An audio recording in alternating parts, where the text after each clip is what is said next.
ሰላም ቤተሰብ እንዴት ናችሁ? ዛሬ ደግሞ ይዤላችሁ የመጣሁት አዲስ ቪዲዮ ለልጆች ስለሚያስፈልግ ነገር ነው። ስለ አሳ ዘይት ነው። አሳ ዘይት ለህፃናት ወይ ለልጆች ያስፈልጋቸዋል ወይ? ጠቃሚ ነው ወይ? ጥቅሙስ ምን ያክል ነው? የጎንዮሽ ጉዳት አለው ወይ? ከስንት አመት ጀምሮ ላሉት ነው መጠቀም ያለብን? አጠቃቀሙስ የአሳ ዘይት ሁሉም ተመሳሳይ አይደለም። ምን አይነት ነው መጠቀም ያለባቸው?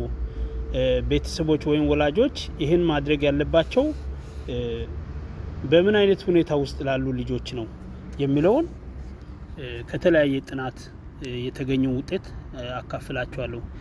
የአሳ ዘይት ለህፃናት በጣም ከፍተኛ ጥቅም ከሚሰጡት ነገሮች አንዱ ነው። ኦሜጋ 3 ፋቲ አሲድ የሚባል ንጥረ ነገር አለው።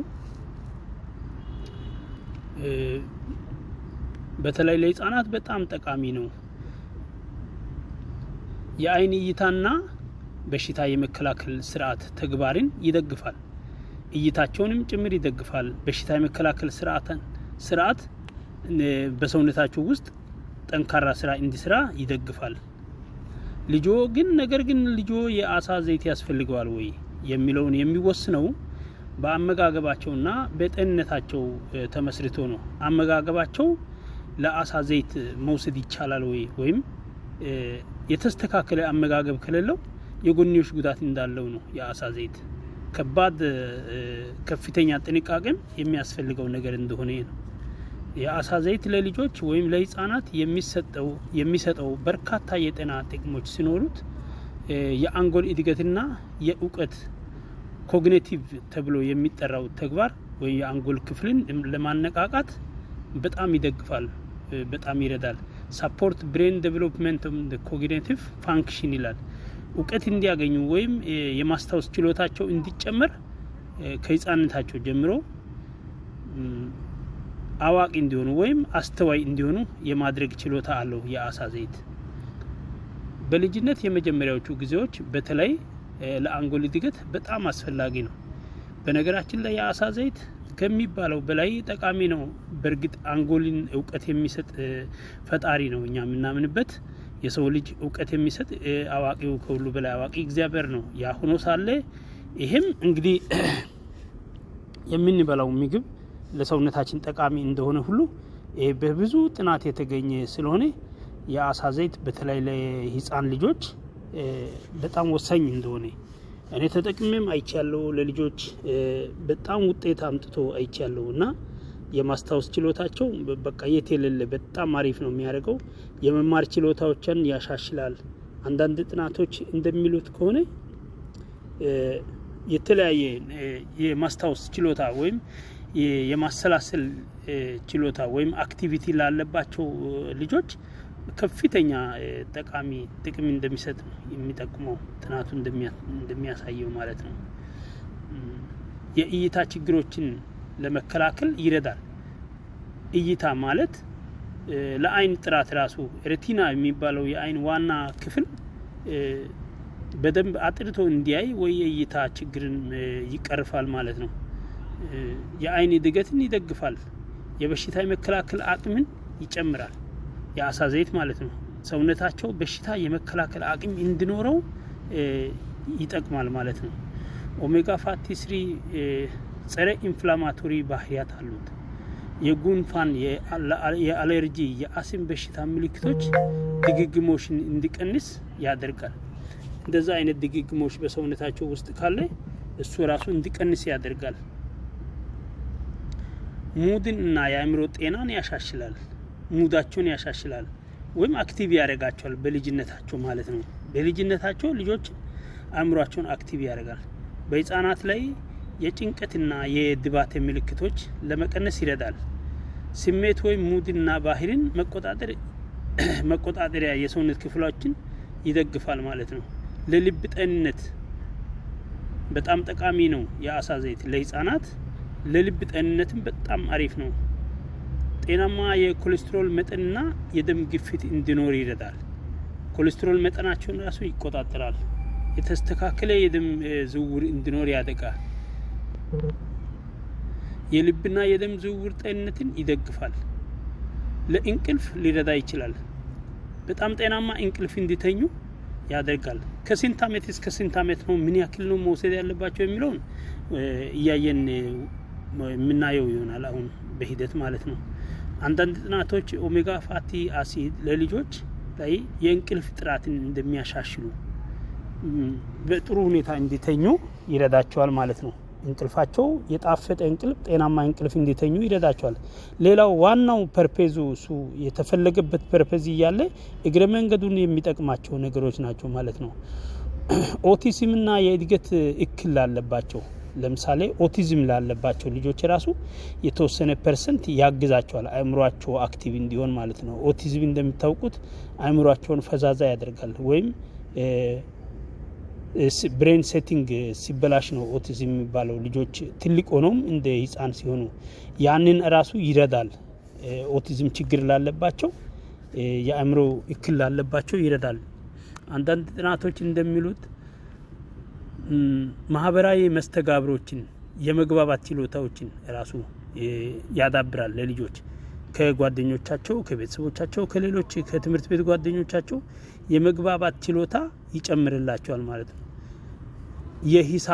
የሀሳብ ልውውጦችን የሀሳብ ልውውጥ የማድረግ ችሎታ ያሻሽልላቸዋል። የአሳ ዘይት የአወሳሰድ መጠን ወይም ምክሮቹ እንዴት መወሰድ እንዳለባቸው የአወሳሰድ መጠናቸው ከ1 እስከ 3 ዓመት ያሉት 700 ሚሊ ግራም ማለት ነው። 700 ሚሊ ግራም ማለት 1 ግራም ያልሞላ ማለት ነው። 700 ሚሊ ግራም ከ4 ዓመት እስከ 8 ዓመት ያሉት 900 ሚሊ ግራም ነው፣ ግራም ሳይሆን ሚሊ ግራም። ከ9 ዓመት በላይ ያሉት ደግሞ 1000 ሚሊ ግራም ማለት 1 ግራም ማለት ነው። 1 ግራም በቀን ያስፈልጋቸዋል ማለት ነው። በተለይም ልጆ ለአለርጂ ካለበት ወይም መድኃኒት የሚወስድ ከሆነ ከመጀመራቸው በፊት ሁሉ ጊዜ የህፃናት ሐኪም ያማክሩ ይላል።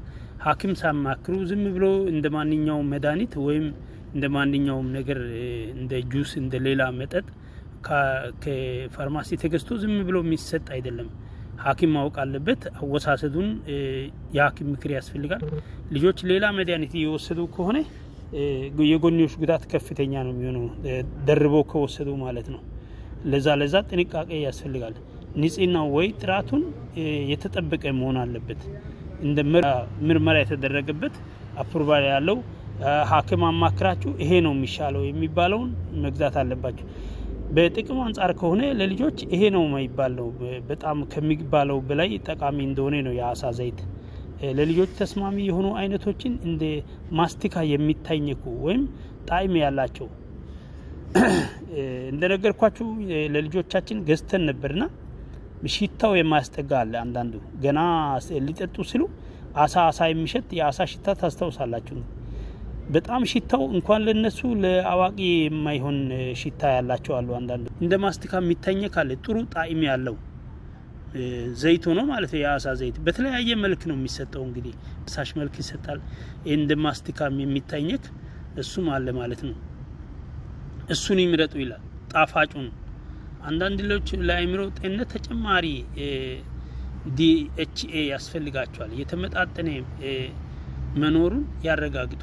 የተመጣጠነ ንጥረ ነገር መኖሩን ያስታውቃል ማለት ነው። በሚትገዙበት ቦታ ወይም ሻጮቹ ወይ ሐኪሙ ይናገራል። እንደዚህ የተሟላ ነው፣ ሁሉን አሟልቶ የያዘ ነው ብሎ ይነግራቸዋል ማለት ነው። ጣዕምና ሽታ ግምት ውስጥ ያስገቡ። አንዳንድ የአሳ ዘይቶች ጠንካራ ጣዕም አላቸው። ለልጆች የማይዋጥ በጣም ጠንካራ ጣዕም አላቸው። በቃ መጠጣት ማይቻል የሆድ ተቅማጥ ወይም አሳ የሚያስገሳ ተቅማጥ ያስቀምጣቸዋል።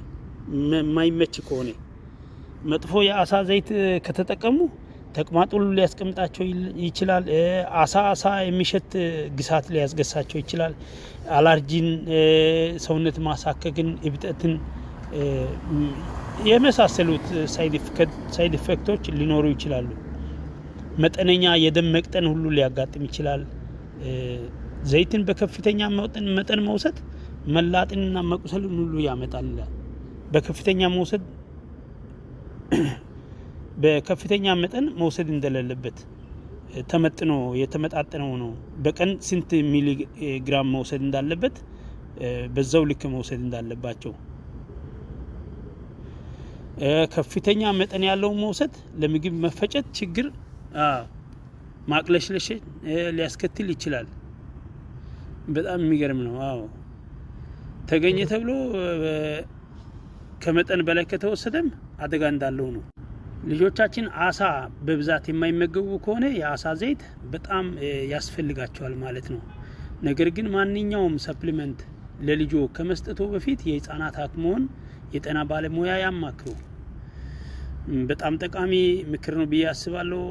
ቪዲዮን ከወደዳችሁት ላይክ፣ ሼር አድርጉ። ቤተሰቦቼ ኮሜንት ጻፉ።